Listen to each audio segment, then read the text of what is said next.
Recognizes Christian Morthy from Illinois. Oh, forgive me. Forgive me. Ms. Crockett from Texas. Thank you so much. Texas on top of Texas. Very interesting. My colleague just mentioned that we should talk about facts instead of fallacy. So I do want to make sure that we address a couple of facts, starting with the fact that Republicans claim to be pro-life, but they're anything but. Considering the fact that we just had a woman and her 2 children that died, they drowned in the state of Texas because our governor decided that federal authorities should not be allowed to actually try to save those people. Order, Mr. Chairman, could you instruct the member to not use profanity to interrupt other members? And can we not keep running down my time?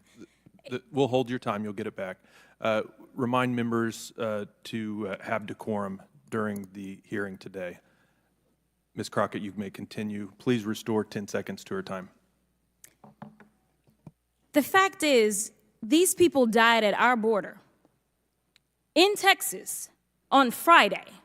We are here today having a hearing, and the pro-life party does not want to talk about the fact that there was basically state-issued or sanctioned death at the Texas border.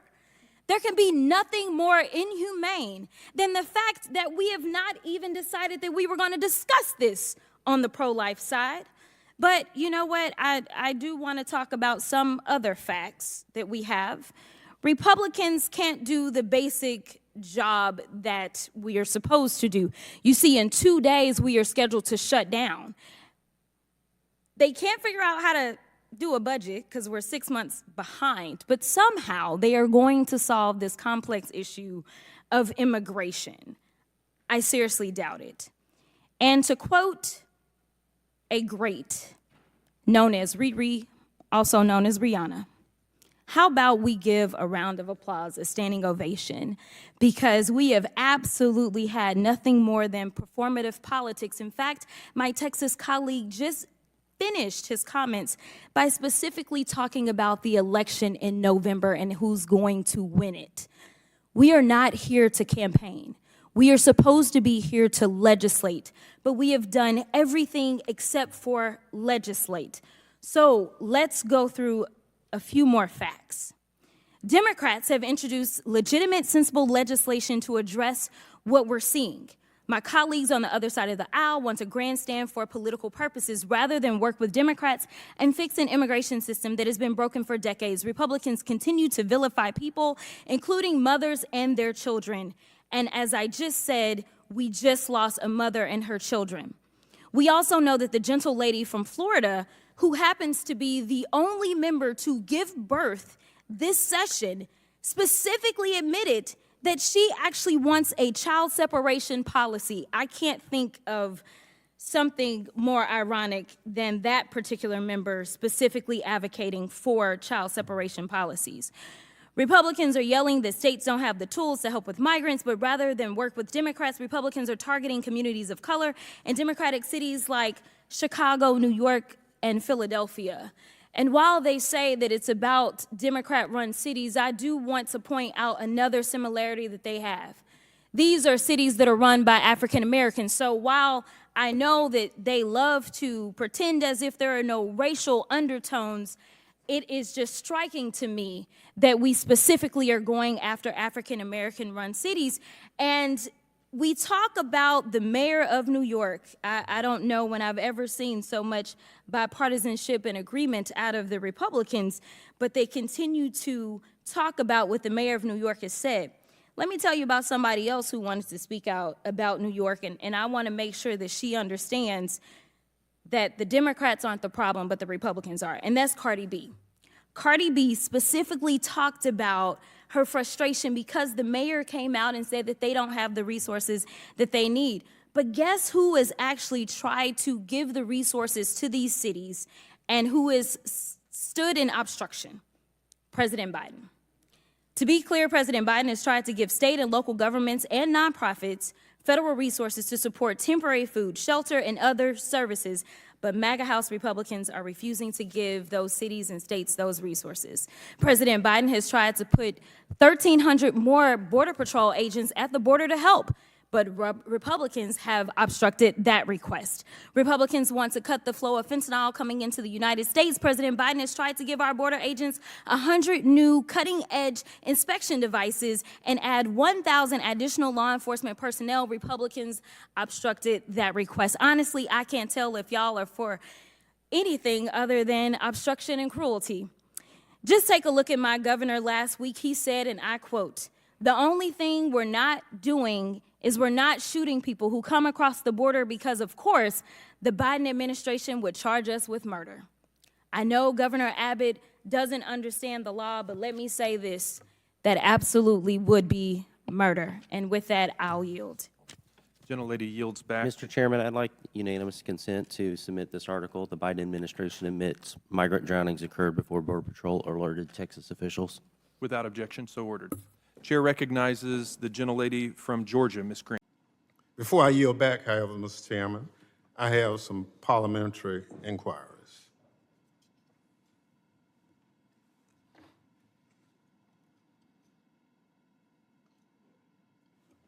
You're recognized. Mr. Chairman, isn't it true that there is no language in either Rule 10 or Rule 11 that grants the Committee on Homeland Security jurisdiction over the impeachment of any federal officer?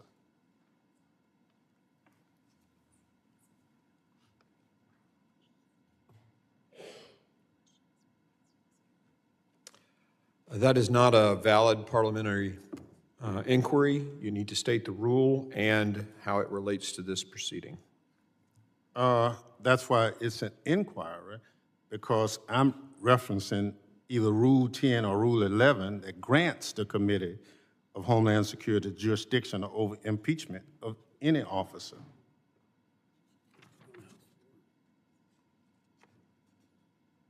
There was a vote on the House floor, actually the motion made by the Democrats, to move impeachment articles to this committee.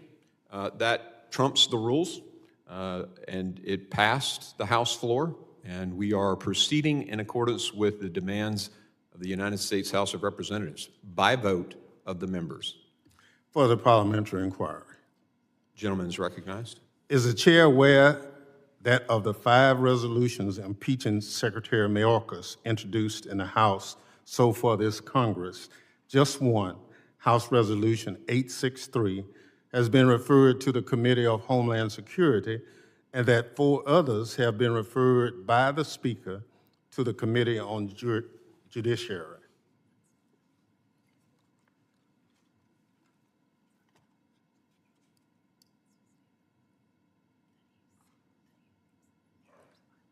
Again, I need to know the rule that you think this is in violation of, so it's not a correct parliamentary inquiry. I didn't understand your ruling. Not a valid parliamentary inquiry.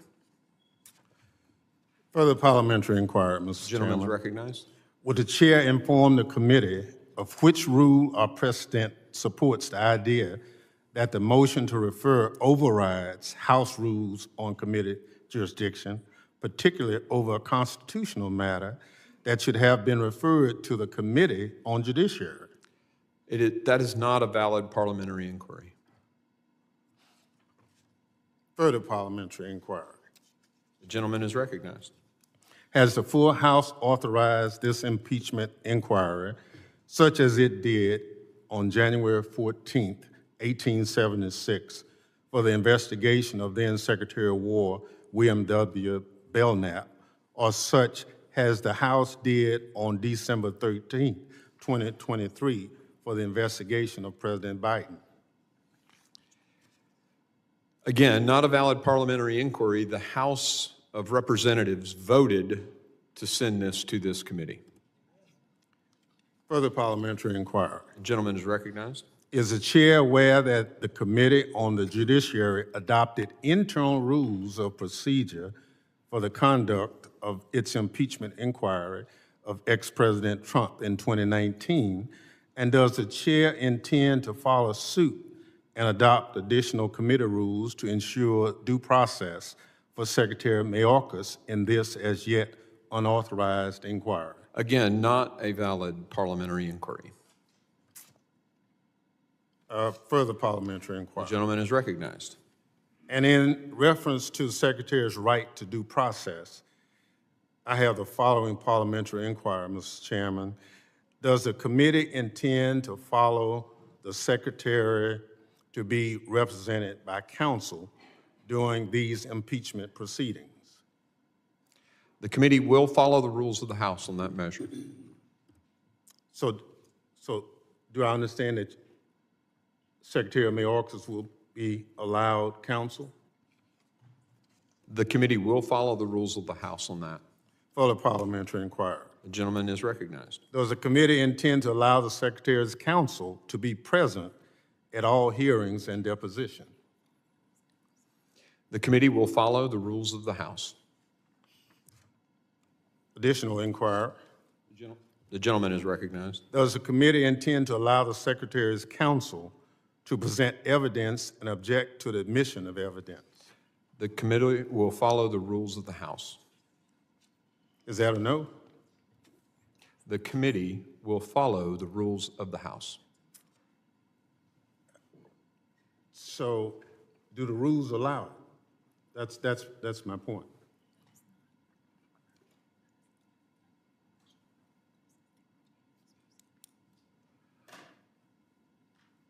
We will follow the rules of the House as they are written, and the question isn't pertinent to this committee hearing today.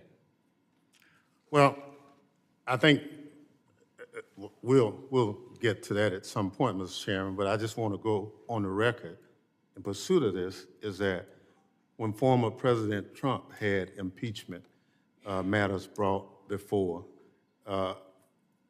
Senator Lindsey Graham made sure that he was afforded counsel and questions and everything.